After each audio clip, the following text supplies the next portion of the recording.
Assalamualaikum warahmatullahi wabarakatuh.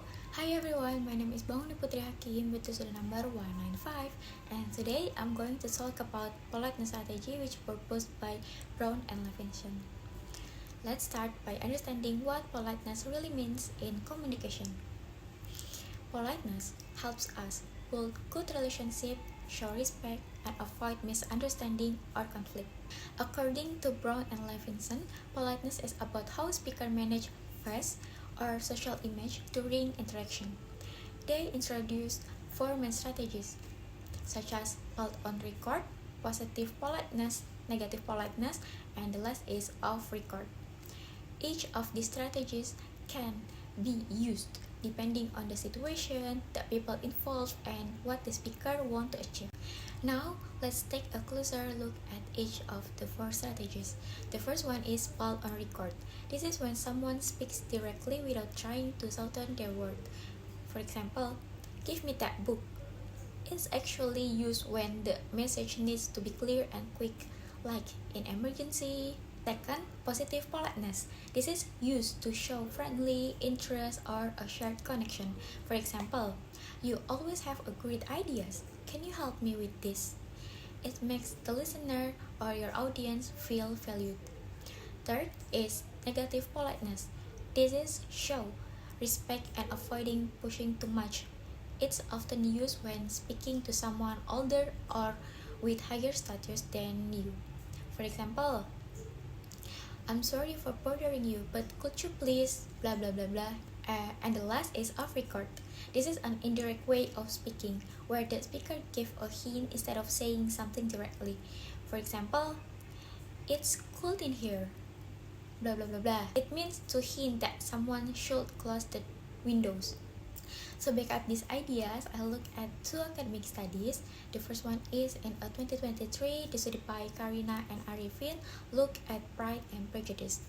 They found that Elizabeth, the main character in Pride and Prejudice, often used positive politeness to show warm and bold connection, such as the expression "dear aunt" to sound friendly and caring.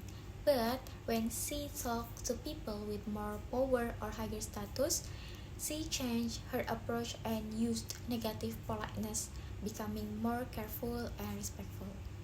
These support Brown and Levinson ideas that politeness depends on power and social distance. Second, study by Njuki and Irari in 2021 focused on political speech in Kenya.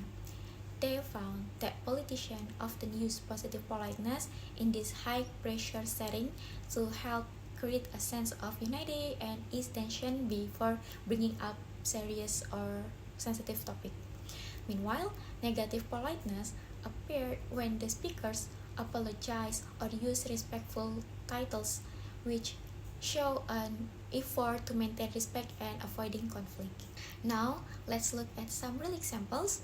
For positive politeness, the lecturer used the phrase keen to share and great change to make students feel appreciated and support, which align with Brown and Levinson ideas that positive politeness is used to satisfy the listener desire to be liked and approved. Another example is where the student use phrase like mohon bantuannya ma'am and berkenan meluangkan waktu, express warmth and respect. This also aligns with Brown and Levinson ideas that positive politeness strengthens social bonds by recognizing mutual needs and respect. For negative politeness, the speaker says, "I'm terribly sorry for bothering you at this hour." It shows humility and respect. Fits with Brown and Levinson's explanation that negative politeness is used to show difference and avoid threats to the interlocutor's boundaries. The other example is the phrase like maaf mengganggu hari liburnya and kira-kira Kak Al berkenan gak ya, also show hesitation and respect. Alright, to sum up, positive politeness is often used to show closeness or build a friendly connection. Meanwhile, negative politeness is used to show respect and avoiding imposing on others. But politeness is not just about being formal, but things like context, power difference, and culture also play a big role. In the end, language is just a tool. What really matters is how we use it depending on who we are talking to and what kind of relationship we have. Just like Holmes and Wilson said. Thank you for watching and listening.